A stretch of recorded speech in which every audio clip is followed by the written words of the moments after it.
राजस्थान में मंत्रिमंडल गठन को लेकर सस्पेंस अभी भी जारी है। हालांकि 13 दिन भजनलाल सरकार को शपथ लिए हो चुके हैं, उसके बावजूद अभी तक मंत्रिमंडल का गठन नहीं हुआ है।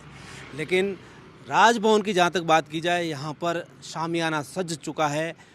पिछले 3-4 दिनों से यहाँ पर बिल्कुल तैयारियां की जा रही है, लेकिन राजभवन को अभी तक किसी तरीके की शपथ ग्रहण की जानकारी सीएमओ की तरफ से नहीं दी गई है, जिससे राजभवन है शपथ ग्रहण की पूरी कार्रवाई आगे नहीं कर पा रहा है। सूत्रों के अनुसार ऐसी जानकारी मिल रही है कि अभी बीजेपी के अंदर मंत्रिमंडल गठन को लेकर जो एक आम राय बननी चाहिए, सहमति बननी चाहिए, वो बन नहीं पाई है। इस वजह से ये मंत्रिमंडल गठन है वो लंबा खिंचता हुआ दिखाई दे रहा है। जिस तरीके से कांग्रेस लगातार हमलावर है और भाजपा सरकार पर आरोप लगा रही है कि सरकार बनने के 13 दिन हो चुके हैं मुख्यमंत्री की शपथ लेने के बावजूद, और जो रिजल्ट आने के बाद करीब 25 दिन गुजर चुके हैं, उसके बावजूद अभी तक मंत्रिमंडल का गठन नहीं हुआ है। और जो उप मुख्यमंत्री बना दिए गए हैं उनको भी विभागों का बंटवारा नहीं किया गया है, ये आरोप है कांग्रेस का। और इसी वजह से बीजेपी भी इस पर कुछ खुलकर बोलने को तैयार नहीं है। जब सवाल बीजेपी के पदाधिकारियों से या नेताओं से पूछा जाता है तो ये साफ तौर से कहते हैं कि जल्दी ही मंत्रिमंडल का गठन हो जाएगा और जल्दी आपको सूचना दी जाएगी। लेकिन जहाँ तक सूचनाओं की बात की जाए, आधिकारिक सूचना की बात की जाए, अभी तक किसी तरीके से न मीडिया के पास में है, न प्रशासनिक अधिकारियों के पास में ऐसी कोई सूचना है कि मंत्रिमंडल का गठन कब होगा। पिछले 2 दिनों में हालांकि सचिवालय में तैयारियां जरूर की जा रही है। लेट तक अधिकारी है वहां पर बैठते हैं और उनको ऐसी जो कहीं ना कहीं सूचना ऐसी मिलती हुई नज़र आती है कि आज नहीं तो कल हो सकता है मंत्रिमंडल का गठन और शपथ ग्रहण समारोह।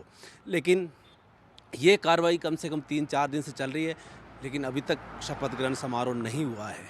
और अब बताया जा रहा है कि राज्यपाल आज जोधपुर दौरे पर हैं, कल सीपी जोशी प्रदेश अध्यक्ष है वो चित्तौड़गढ़ दौरे पर रहेंगे और आज भी चित्तौड़गढ़ दौरे पर है। तो कहा जा सकता है कि आज शपथ ग्रहण यहाँ नहीं हो पा रहा है और कल संभावना जताई जा रही है। लेकिन जिस तरीके से पार्टी के पदाधिकारियों का प्रोग्राम बना हुआ है उस हिसाब से नहीं लग रहा है कि कल भी कोई शपथ ग्रहण समारोह होगा। लेकिन संभावनाएं अभी भी जारी है और आज शाम तक ये तस्वीर साफ हो पाएगी कि कल शपथ ग्रहण समारोह होगा या नहीं होगा। एक ये भी कहीं ना कहीं विचार सामने आ रहा है कि नए साल में शपथ ग्रहण समारोह होगा, कि अगर कल शपथ ग्रहण नहीं हुआ, किसी वजह से कार्यक्रम नहीं हो पाया, तो बताया जा रहा है कि 1 तारीख को नए साल में शपथ ग्रहण समारोह हो सकता है। तो इसको लेकर के पार्टी के अंदर भी और तमाम जो विधायक हैं उनके बीच में भी लगातार जो क्यूरियोसिटी है वो बनी हुई है कि कब शपथ ग्रहण होगा, कौन मंत्री शपथ लेगा, किसका नंबर लगेगा, किसकी लॉटरी लगेगी। चूँकि जिस तरीके से सरप्राइज़ के तौर पर जो सीएम का जो फैसला हुआ है, तो वैसे ही विधायक भी सोच रहे हैं कि उनका भी कहीं ना कहीं नंबर आ सकता है। एक सूत्रों की जानकारी के अनुसार जैसे सीपी जोशी ने भी थोड़ा खुलासा किया था प्रदेश अध्यक्ष ने कि एक छोटा मंत्रिमंडल बनेगा, लेकिन सूत्रों का कहना है कि मंत्रिमंडल की जानकारी जहां तक है 17 से 18 मंत्री शपथ ले सकते हैं। इनके अलावा एक सीएम और 2 उप मुख्यमंत्री ऑलरेडी हैं। तो कुल मिलाकर 20-21 का जो मंत्रिमंडल है भजनलाल सरकार का, वो हो सकता है।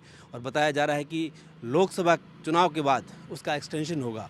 लेकिन फ़िलहाल जो है पहला मंत्रिमंडल का गठन है, अभी तक उसका इंतज़ार सबको है, पूरी प्रदेश की जनता को है। क्योंकि नई सरकार का चुनाव जो है 3 तारीख को हो चुका है और 15 तारीख को शपथ ग्रहण समारोह हो चुका है मुख्यमंत्री और 2 उप मुख्यमंत्री का। और लेकिन आज 28 तारीख हो चुकी है, बावजूद इसके मंत्रिमंडल का गठन नहीं हुआ है। तो पूरे प्रदेश को, पूरे प्रदेश की ब्यूरोक्रेसी को, मीडिया को और पूरी जनता को इस बात का इंतज़ार है कि अब भजनलाल सरकार का मंत्रिमंडल किस तारीख को होगा और कौन कौन मंत्री उसमें शपथ ले गए। सहयोगी गोविंदा के साथ मनोहर बिश्नोई, इंडिया डेली, जयपुर।